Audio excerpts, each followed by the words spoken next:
Chapter 4 Discerning Reality. The intense emotions of the visions he had witnessed had overtaken him in this moment. His body betrayed him as tears dripped from his eyes down his cheeks. His breath hitched, and he could feel Avera stir beside him. Shane?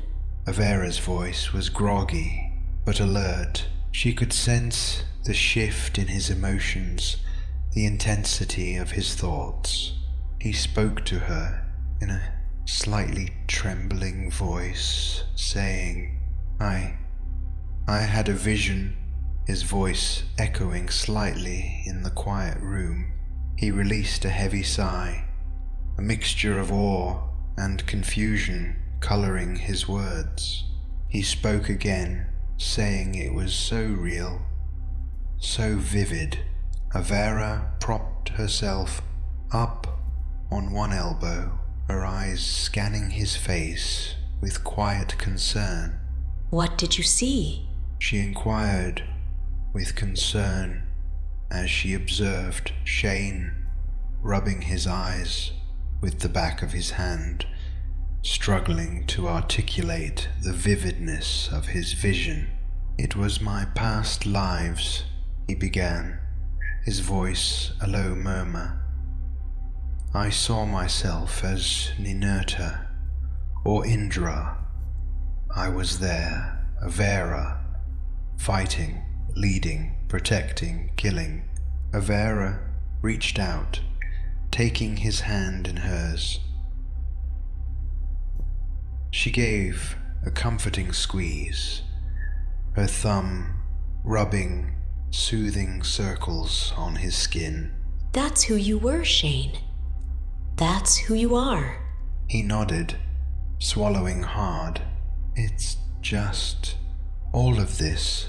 It's surreal, you know. What do you mean? Avera asked, her voice a gentle whisper against the hum of the spaceship.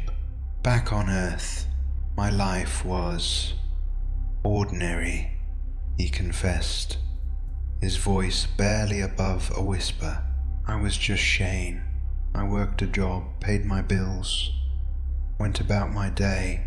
I was okay, but I always felt like there was something more. Like I didn't belong anywhere. I wrote these dreams down in a dream journal.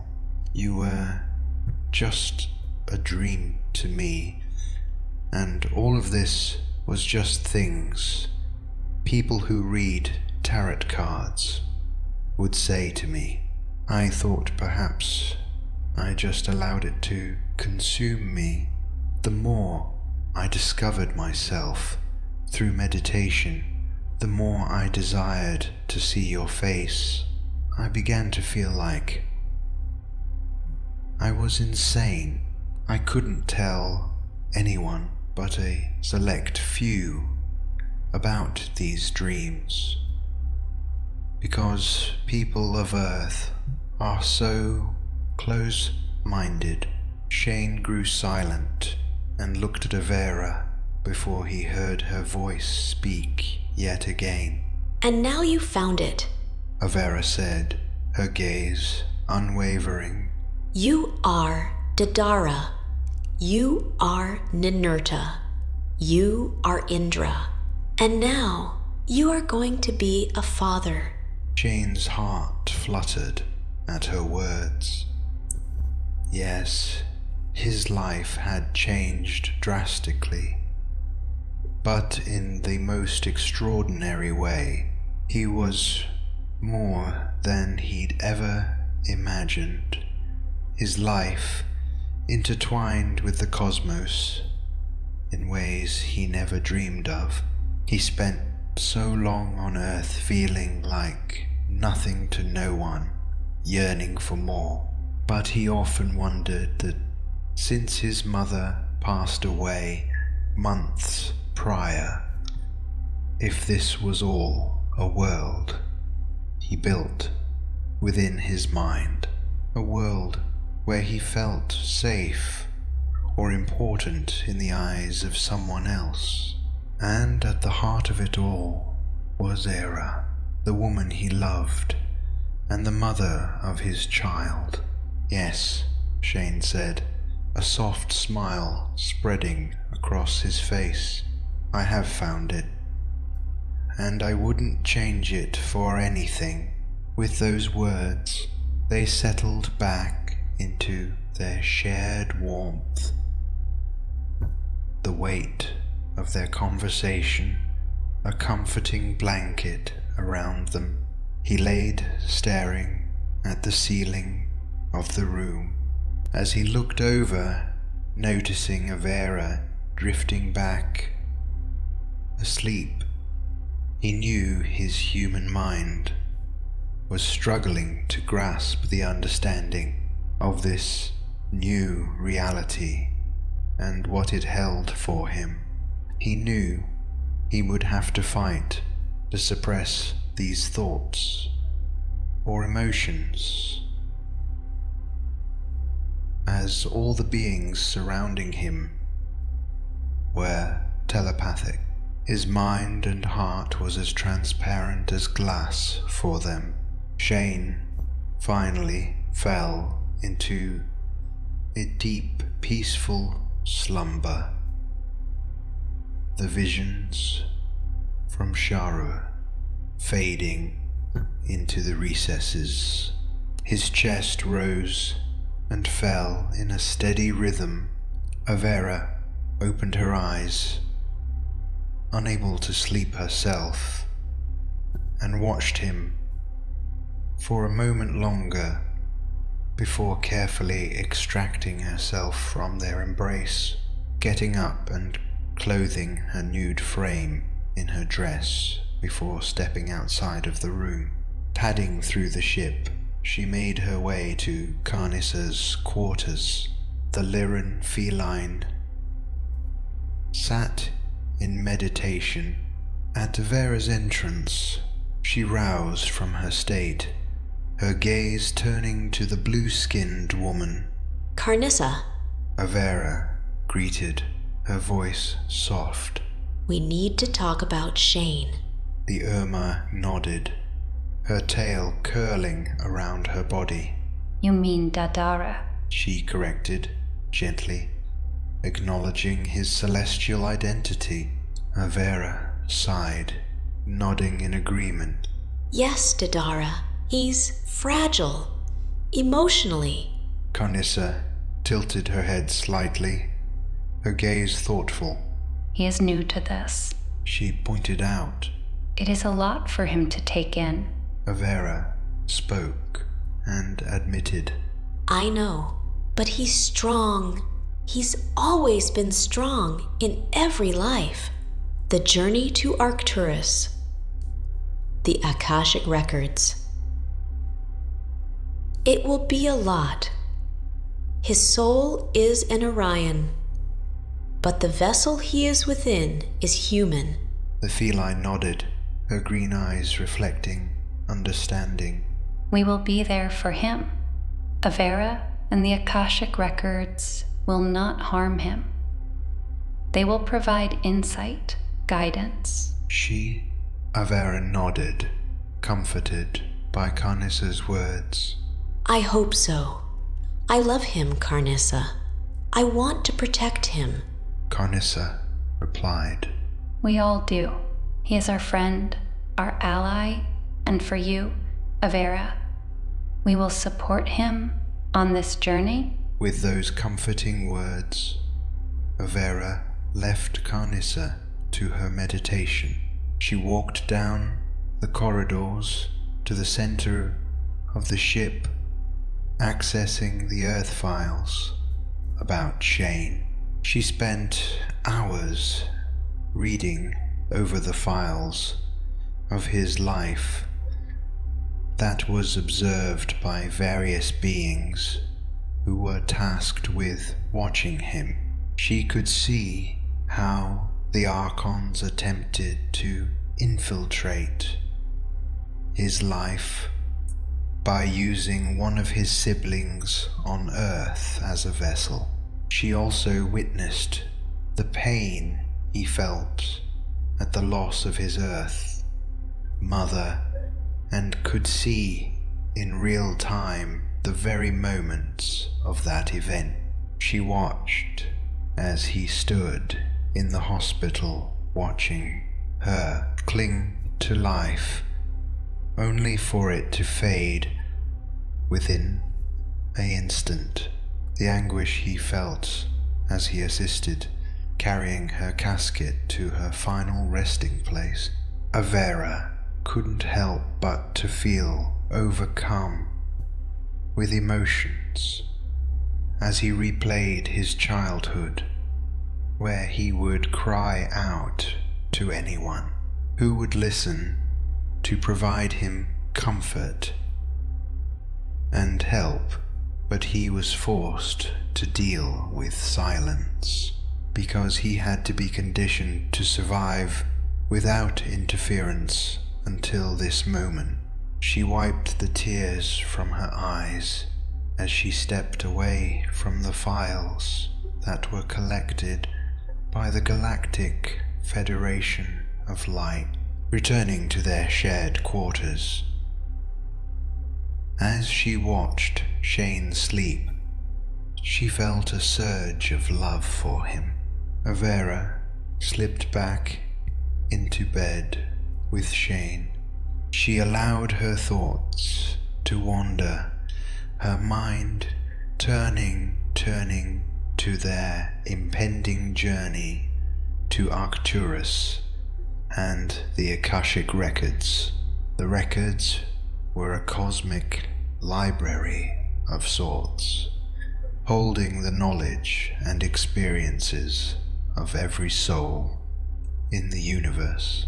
It was a treasure trove of wisdom, a place where one could learn their past, understand their present, and see the potentialities of their future. As she pondered what Shane, or Dadara as he was known in the cosmos, might discover there, a wave of concern washed over her.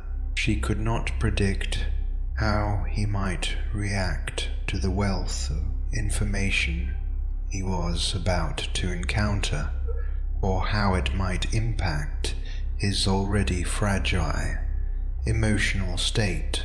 Her fingers brushed lightly over Shane's arm.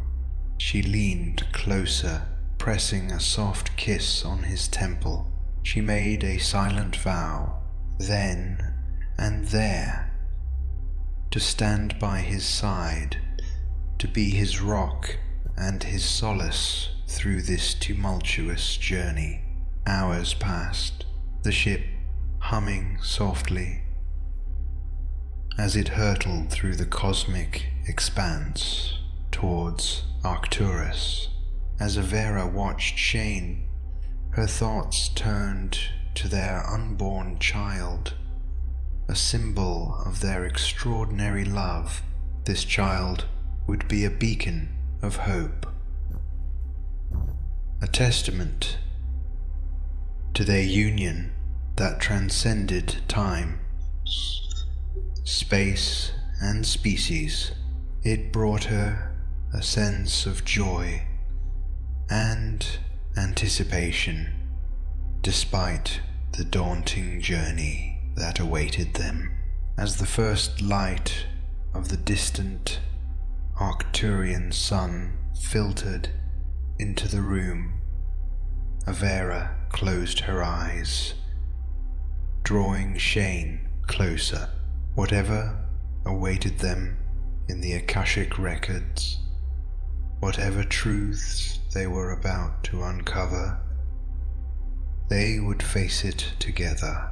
Hours seemed to pass before the soft chime of the intercom roused Avera, and Shane. Carnissa's voice reverberated through the room. Captain Avera, Commander Dadara, Briefing begins in 10 minutes. Sitting up in their shared bed, they shared a look of silent understanding before rising to prepare for the day. They attended the briefing, what to expect at the Akashic records, and the potential challenges they might face. Post the briefing, Shane, dressed in his Orion warrior armor, he stepped out of the room, looking out a small window as he watched their descent further into Arcturus, the planet thick with forests, but buildings that seemed to be made of pure crystal.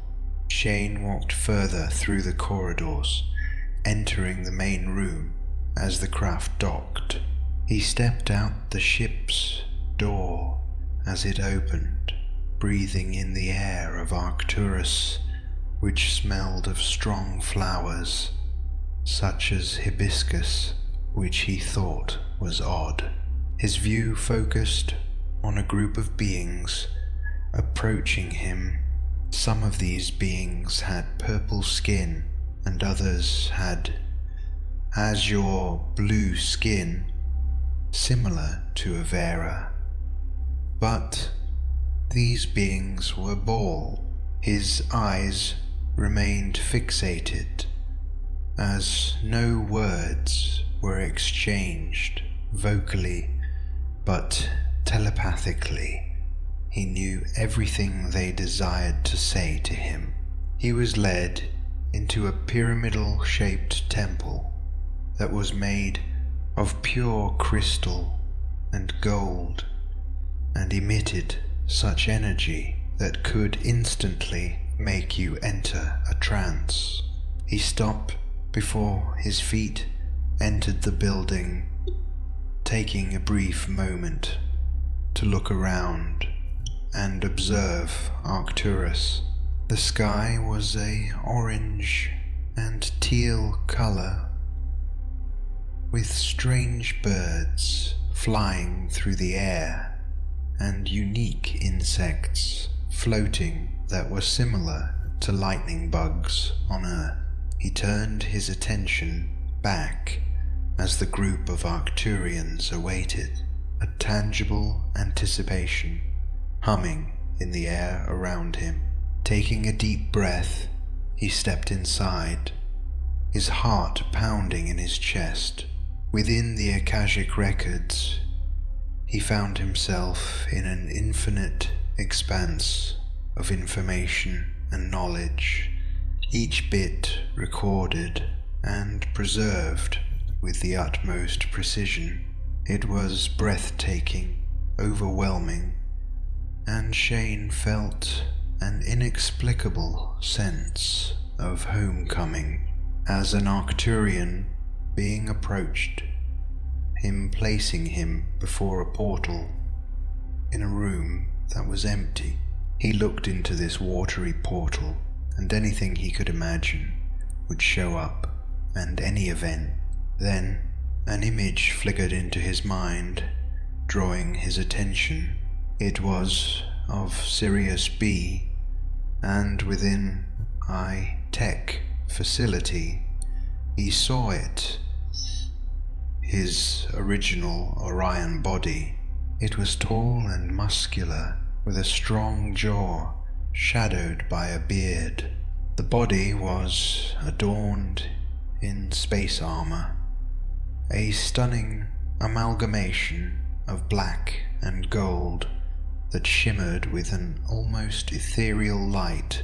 His mind was plugged into a computer, wires snaking from the base of his skull into a complex machine. It was a sight to behold, a shocking revelation of his true celestial form.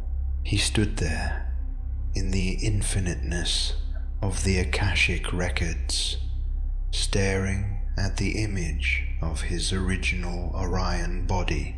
It was a stark reminder of his cosmic origins, his true identity. The sight was a lot to process, but it provided him with a deeper understanding of who he was. The cosmic warrior, the protector of worlds. He watched as his mind inquired as to what happened leading to this moment. He watched as a battle went wrong, and he was severely injured in war. To preserve him, his soul was extracted and sent to Earth to gain experience. While time passed, Shane suddenly could feel his mind struggling to handle all the information. As panic seemed to set in, he kneeled down, gasping for breath as his heart pounded without relief, and his hands trembled slightly. Closing his eyes briefly, he entered a state of meditation to allow him to gather himself as he stood upon his feet. As he stepped out of the records, Vera was waiting for him, her eyes brimming with concern and anticipation. He shared his discovery with her, his words raw with emotion. Their journey was far from over. Now they must travel to Sirius B. The end of Chapter 4. Stay tuned for Chapter 5 of Beyond Alnilam by Shane Lint.